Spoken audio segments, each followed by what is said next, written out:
memasuki sesi coaching dengan rekan sejawat. Masih bersama saya Suterni CGP Angkatan 11 Kabupaten Ngawi kelas 275A. Saya sebagai coach dan nanti teman saya adalah sebagai coaching Pak Rizal. Bismillahirrahmanirrahim. Assalamualaikum warahmatullahi wabarakatuh. Perkenalkan, nama saya Farizal Nurul Ahmad, biasa dipanggil Rizal. Saya di sini mengajar di SDN Karangbanyu 3 sebagai guru pendidikan agama Islam, dan di sini saya sebagai coaching dalam sesi coaching kali ini. Baik, assalamualaikum warahmatullahi wabarakatuh Pak Rizal. Waalaikumsalam warahmatullahi wabarakatuh. Selamat siang, sehat ya Pak ya? Alhamdulillah sehat, masih diberikan kesehatan. Alhamdulillah. Baik Pak, untuk pertemuan kali ini apa rencana yang ingin Bapak sampaikan? Ya, untuk pertemuan kali ini saya ingin menceritakan sedikit pengalaman juga masalah saya terkait permasalahan siswa. Jadi terutama kejadian beberapa tahun yang lalu kan kita mengalami pandemi COVID-19, dan yang akan saya ceritakan ini masalah dampaknya terhadap siswa-siswi. Ya, terutamanya ini masalah adab atau kesopanan tingkah laku terhadap bapak ibu pada teman-teman yang lainnya, itu apa efeknya, apa dampak negatif dan sebagainya. Ya, itu nanti yang insya Allah akan ingin saya bahas di sini. Kemungkinan itu. Oke, baik. Selain itu terus nanti untuk apa ukuran keberhasilan dari pertemuan ini? Untuk ukuran keberhasilan, saya kira dengan adanya pertemuan coaching kali ini, saya ingin mencari solusi, dan selain itu saya juga ingin menerapkan kepada anak didik bagaimana nanti kita supaya bisa merubah adab tingkah laku peserta didik yang memang sebelumnya mungkin adabnya atau perilakunya kurang berkenan, kurang baik, itu nanti kita bisa menyelesaikan, bisa memperbaiki adab dan tingkah laku ke depan. Jadi tentang adab dan tingkah laku siswa ya. Oke, baik. Terus dari kesempatan itu apa yang Bapak bisa miliki sekarang? Untuk kesempatan, saya di sini kan alhamdulillah sebagai guru PAI, guru pendidikan agama, dan itu memang menjadi tanggung jawab saya sebenarnya. Terutama saya dan juga tidak menutup kemungkinan bagi bapak ibu guru yang lain untuk memperbaiki akhlak siswa. Dan itu memang yang menjadi prioritas saya untuk kedepannya, supaya bagaimana peserta didik kita menjadi lebih baik. Terus posisi Pak Rizal sendiri sekarang ini untuk mencapai tujuan itu bagaimana? Ya, untuk posisinya ya seperti tadi, saya masih sebagai guru agama, ya mau tidak mau saya juga harus memperbaiki akhlak siswa, dan juga nanti tentunya saya juga meminta bantuan kepada teman-teman semuanya, terutama kepada bapak ibu guru untuk membantu saya dalam nanti bisa mencapai tujuan ke depannya. Terus dalam kekuatan Pak Rizal sendiri loh, dalam mencapai tujuan tersebut pasti kan ada itu namanya hambatan atau gangguan, itu apa saja Pak? Bisa diceritakan Pak? Untuk hambatan dalam mencapai tujuan itu pasti ada. Jadi dalam setiap tujuan kita pasti ada hambatan. Seperti masalah yang sedang kita bahas, masalah memperbaiki adab tingkah laku siswa, itu pasti juga memiliki hambatan. Nah, hambatan yang beberapa yang ada itu salah satunya adalah seperti tadi yang saya ceritakan, bahwa dulu kita mengalami masa-masa sulit, masa-masa pandemi COVID. Itu kan siswa-siswi kita libur sekolah, dalam artian kita melakukan pembelajaran secara daring, dan itu memang berpengaruh kepada siswa.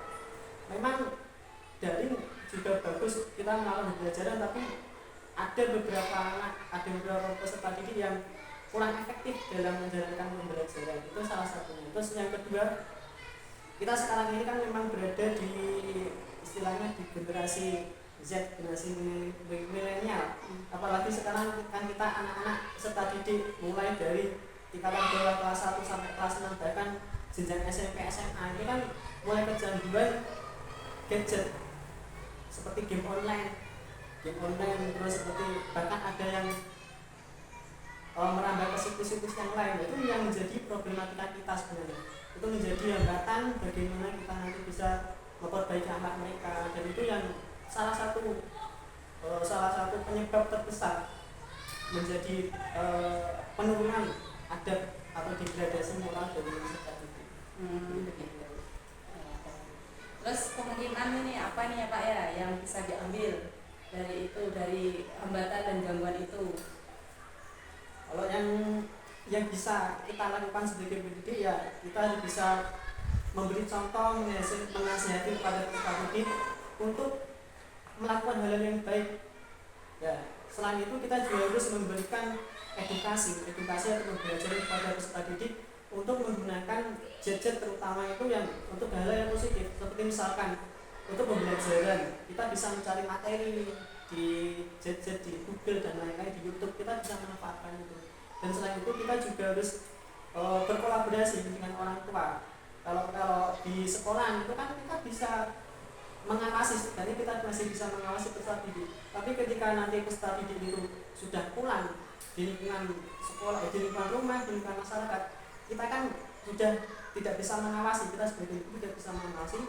Dan untuk itu, untuk tanggung jawab peserta didik di lingkungan rumah sekolah itu menjadi tanggung jawab bapak ibu masing-masing. Dan untuk itu kita kan perlu mengadakan kolaborasi, kita melakukan komunikasi antara bapak ibu guru dan wali murid untuk lebih memperketat penjagaan atau memperketat penggunaan gadget kepada anak peserta didik. Terus dari situ Pak, apa rencana yang Bapak ambil untuk mencapai tujuan tersebut? Ya, untuk rencana memperbaiki akhlak itu memang tidak bisa dilakukan secara instan, tidak bisa dilakukan secara langsung. Untuk itu kita memang memerlukan berbagai macam strategi, berbagai macam cara, berbagai macam kebiasaan untuk bisa memperbaiki akhlak anak. Memang kita bisa melakukan step by step, sedikit demi sedikit. Seperti misalkan ketika di lingkungan sekolah kita mungkin bisa melakukan berbagai macam seperti pembiasaan atau berbagai macam kegiatan positif. Seperti misalkan jika di pagi hari kita bisa memberikan sedikit ceramah, ya bukan ceramah tapi kita memberikan edukasi, memberikan pemaparan materi tentang pentingnya sopan santun kepada teman, kepada guru, bahkan kepada orang tua, seperti itu. Dan juga kita bisa memberikan kegiatan-kegiatan positif seperti misalkan di pagi hari kita biasakan untuk sholat bersama di sekolah, atau kita bisa memberikan membiasakan untuk baca tulis Al-Quran, membaca surat-surat pendek, membaca surat Al-Quran secara bersama-sama. Itu juga secara tidak langsung itu bisa memperbaiki akhlak peserta didik. Memang untuk memperbaiki akhlak itu tidak bisa dilakukan secara instan. Jadi memang kita harus melakukan step by step, sedikit demi sedikit. Ya memang harapannya semoga kita bisa merubahnya. Itu beberapa kegiatan yang mungkin bisa kita lakukan dan kita terapkan. Selain tadi kita perlu menjalin komunikasi kepada orang tua, kepada peserta didik, kita juga harus melakukan berbagai macam kegiatan yang positif, terutama kepada peserta didik. Terus dari situ itu kan strategi ya Pak ya, strategi itu ya. Terus apa nih ukuran keberhasilan Pak Reza tentang rencana aksi tersebut itu?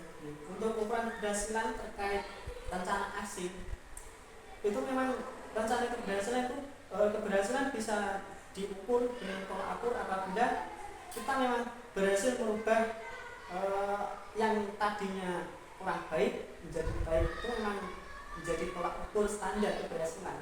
Misalkan yang sebelumnya akhlaknya kurang baik, adabnya kepada bapak ibu guru, kepada temannya kurang baik, ketika kita bisa merubah mereka menjadi lebih baik, itu memang yang menjadi tolak ukur keberhasilan. Ya kita bisa melakukan pembiasaan. Misalkan yang sebelumnya ketika berpapasan dengan guru mereka acuh tak acuh, mereka tidak melakukan apapun.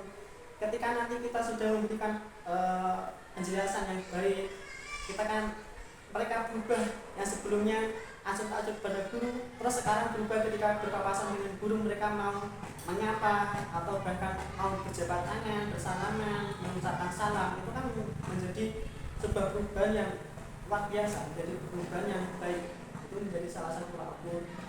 Terus misalkan ada kepada temannya, apalagi kalau sekarang kan akhlak peserta didik kepada temannya yang sangat kurang. Terus sekarang ini Itu yang menjadi tolak ukur apabila nanti akhlak pada sama teman itu bisa jadi lebih baik.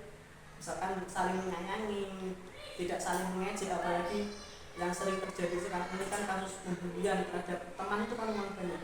Yaitu memang rencana kita semua ke depan itu memang meminimalisir terjadinya hal yang tidak diinginkan, seperti pembulian dan lain-lain seperti itu. Baik, terus apa ini Pak komitmennya Pak Rizaldi terhadap rencana aksi tersebut itu? Ya, komitmen saya berkomitmen untuk memang benar-benar harus menjalankan tadi strategi cara saya, bagaimana saya bisa merubah adab, bisa merubah akhlak serta didik. Itu yang menjadi prioritas utama selain kita melakukan pembelajaran, karena memang adab itu kan memang lebih penting sebenarnya. Adab lebih penting daripada ilmu kalau di dalam agama itu. Memang jadi itu yang menjadi komitmen bersama yang memang harus kita laksanakan, memang harus bisa kita rubah ya. Kebiasaan-kebiasaan buruk kita rubah menjadi kebiasaan yang lebih baik. Terus nih Pak, apa ya yang dapat membantu Pak Rizaldi itu dalam mewujudkan atau menjaga komitmen yang tersebut tadi? Yang bisa membantu saya terutama ya, tentu selain dari pribadi saya sendiri, saya juga seperti yang saya katakan tadi di awal, saya memang membutuhkan banyak pihak di dalam strategi ini. Seperti misalkan saya tetap membutuhkan rekan-rekan dari bapak ibu guru, apalagi kalau di tingkatan SD kita kan pasti peran wali kelas itu sangat penting terhadap perkembangan anak, itu sangat penting. Makanya saya tetap membutuhkan peran bapak ibu guru seperti dari wali kelas, apalagi dari kepala sekolah, itu memang sangat berperan penting. Selain dari bapak ibu guru, saya juga seperti tadi saya mengatakan bahwa memang peran orang tua itu juga sangat penting. Makanya kita perlu berkomunikasi, kita perlu berkolaborasi dengan orang tua. Bagaimana nanti supaya strategi saya dalam memperbaiki akhlak itu bisa berhasil. Mungkin seperti itu. Terus setelah itu bagaimana ini dengan tindak lanjutnya dari sesi coaching ini? Ya, untuk tindak lanjutnya, alhamdulillah dengan adanya sesi coaching ini kan, ini sedikit mengeluarkan unek-unek ya kita semua bagaimana permasalahan yang terjadi di hari ini. Dan dengan adanya coaching ini saya berharap agar nantinya strategi ini benar-benar bisa dilaksanakan ke depannya, sehingga nanti bisa berdampak baik ya, minimal kepada diri kita sendiri sebagai pendidik, berdampak baik kepada peserta didik yang tadinya berakhlak memang misalkan kurang baik menjadi lebih baik, dan juga berdampak kepada orang tua, kepada masyarakat umum. Karena memang kan ketika kita mempunyai peserta didik yang baik, itu pasti berdampak kepada semua, terutama kepada bapak ibu guru. Pasti bapak ibu guru juga mendapatkan penilaian yang positif dari masyarakat. Oh, ini anak ini baik, ini anak ini sekolah di mana. Pasti kan bapak ibu guru secara tidak langsung kita juga merasakan imbasnya. Ini dari kita sebagai bapak ibu guru. Selain itu juga pasti dari orang tua juga sangat bangga apabila mereka mempunyai anak yang baik, yang berbudi luhur, yang beradab. Itu memang mereka pasti bangga ketika memiliki anak yang seperti itu. Karena kan memang yang menjadi harapan kita itu, kita memiliki peserta didik, kita memiliki anak yang memang yang berperilaku baik, yang beradab dan sebagainya. Oke, baik. Terima kasih untuk sesi coaching ini ya Pak. Semoga nanti harapannya yang disampaikan tadi itu terwujud. Dan kita bisa coaching lagi untuk hari selanjutnya. Siap. Terima kasih untuk waktunya. Sama-sama. Nah, sampai di sini saya sekiankan. Wassalamualaikum warahmatullahi wabarakatuh. Waalaikumsalam warahmatullahi wabarakatuh.